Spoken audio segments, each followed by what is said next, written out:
9 часот и 11 минути директно одиме на нашиот драг доктор Александар Митов. Доктор Митов, добро утро. Добро утро.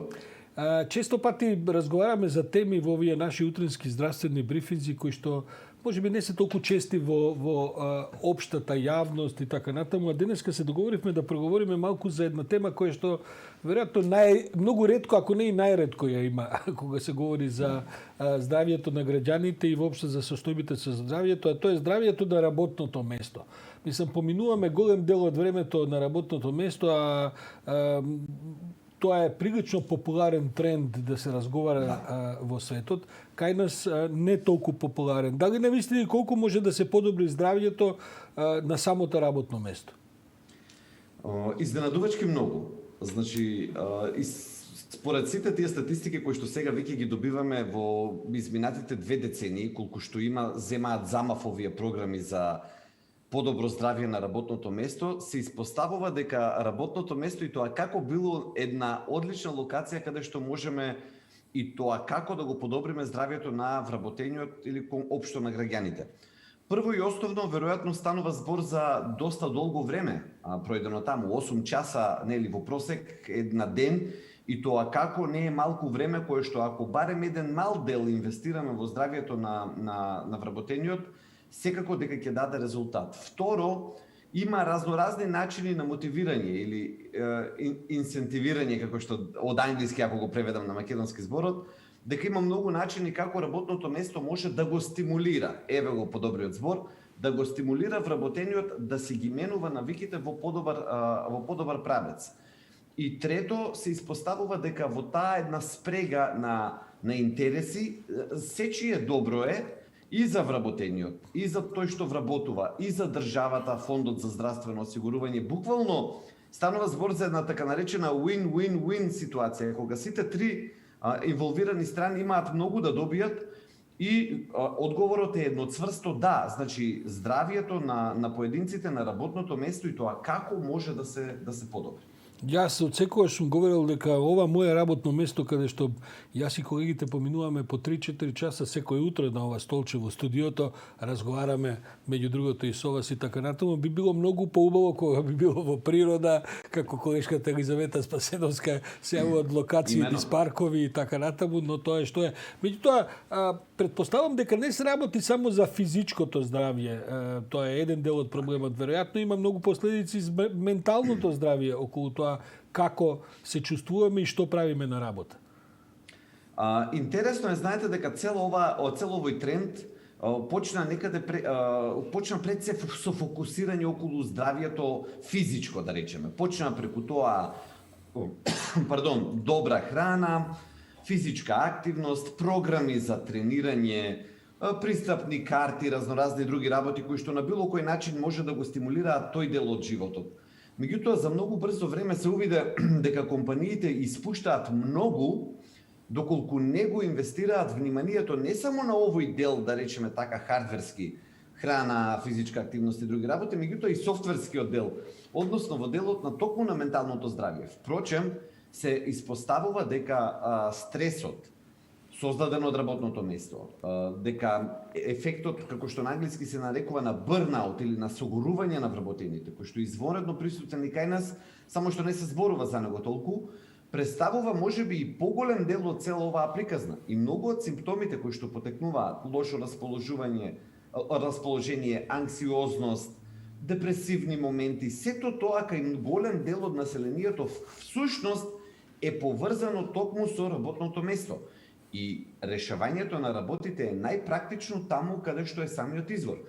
И тие програми, впрочем, за промени од аспект на менталното здравје и подобрување на атмосферата на работното место од таа ментална димензија, се испоставува дека се не само многу популарни, туку и многу продуктивни. Даваат резултати во однос на среќата, на расположението на вработените, на желбата да останат на конкретното работно место и општо на нивното ментално здравје. И јас веќе би рекол, ако тоа порано се додаваше, како да речеме, како една екстра подобрување на менталното здравје кај вработените посреќни, позадоволни, сега веќе тоа како оди еден на еден со сите тие други бенефити кои што доаѓаат во телесниот дел и видливиот дел откажување од цигари, подобрување на крвен притисок, подобрување на шеќер во крв и на липиди, сите тие работи сега веќе програмите за employee wellness или добробит на вработените и двете ги нудат на маса подеднакво. Значи не е само висината на платата, ти од моето долгогодишно раководно искуство сум забележал дека менталното здравје на вработените најдобро се подобрува кога ќе им ги покачите платите. Тука има многу интересен феномен. Например, конкретно вели баш кога се зборува за тоа кои вработени дали во зависност од самата плата ќе ги прифатат да ги работат тие работи кои што им се нудат преку програмите за подобрување на здравјето на вработените. И интересно е дека само во некој среден интервал на плати, најмногу луѓето се заинтересирани за тоа. Кога платите се некаде во горниот квартал високо или во долниот квартал, нема толку многу интерес кај тие вработени за програмите за здравје. Јас имав еден пријател добар, поранешниот шведски амбасадор во Македонија, господин Стафансон, кој кога ќе отиде на кафе кај него во канцеларијата пред 3-4-5 години, секогаш ме импресионираше, тој имаше работна маса, во тоа време тоа беше новитет, која што се подигнуваше и тој практично работеше стоечки. Сега гледам дека тие работни маси веќе се масовно се продаваат и можете да ги нарачате, не знам дали од Кина или од некое друго место, меѓутоа се веќе автоматизирани, електрифицирани и така натаму. Има ли разлика помеѓу стоење и седење кога сте на работа? Драматично. Подобрувањето тука има веќе многу. Знаете како овие работи бидејќи се во бизнис светот, во бизнис светот во западните земји нема да видите ништо оставено на случајност. Тука ефектите се мерат, резултатите се мерат, се компарираат од еден квартал во следен квартал и се гледа тренд. И конкретно сега одиме за масите за стоечките маси. Стоечките маси драматично го подобруваат, например, крвниот притисок кај тие вработени кои што наместо да седат, стојат. И тоа е покажано низ научни студии дека само таа е интервенцијата, само таа е промената. Значи, наместо да седи, вработениот повеќе време стои и крвниот притисок почува да се стабилизира. Интересно е тоа дека како оди тој тренд, бидејќи убаво ме подсетивте. Во Соединетите Американски држави, ако пред 3-4 години процентот на стоечки работни маси беше околу 17-18%, зависно од различни студии, сега веќе надминува 45% од претходно седентарните работни места. Замислете, значи секое второ работно место има капацитет за конвертибилност. Односно, сега масата како што е вака, можеме да ја кренеме, да го тргнеме столчето и да продолжиме да работиме стоечки. И тој тренд, пак ќе речем, во тие земји не се прават промените само како последица на некои трендови вака празни, шупливи. Туку тоа се земји каде што има многу повеќе интенција, намера, во тој јавен дискурс што треба да се прави, како да се прави, зошто да се прави. Што велат статистиките, бидејќи како што велите не е во прашање мода, туку е во прашање се бројки статистики кои што се мерат, се следат трендовите и се гледаат подобрувањата. Имате ли некакви конкретни статистики околу тоа? Да, секако. Например, во Соединетите Американски држави, ако пред 15-20 години што тука започнуваа тој тип на програми, денеска 9 од 10 организации нудат wellness програма за вработените. Значи, замислете до каде е стасано. Второ, Google се фали со тоа дека имаат најдобрата програма за здравје на вработените во светот. Johnson & Johnson пред неколку години објавија дека заштедиле во изминатите 10 години заштедиле $250 милиони со таквите програми, воведувајќи ги програмите за подобрување на здравјето, односно кажуваат дека расте продуктивноста на вработените, се намалуваат здравствените трошоци, се намалува, што е многу интересно и очекувано, тој момент на така наречено абсентизам или отсуство од работа. Дека луѓето кои што не поминуваат низ таков стрес, низ таков така наречен синдром на согорување, бърнаут ефект, дека не отсуствуваат толку од работа. Неотсуствувањето од работа значи зголемување де-факто на продуктивноста и лична и на компанијата. Бројките тука се многу, значи статистиката е многу прецизна и многу јасна, но би рекол, интересно е тоа што не само што расте продуктивноста, не само што расте сатисфакцијата и задоволството на вработените, туку расте и присуството на самото работно место. Мислам, кога вака ќе го погледне човек, дури треба да се чудиме зошто тоа кај нас не е масовно исто така. Бидејќи ако вие како една економија сакате да се насочите во правец на подобрување општо на продуктивноста, на заегнување општо на економијата, овој тип на програми и тоа како треба да бидат стимулирани и присутни во што поголем број компании. Без разлика на тоа колкава е платата на вработените.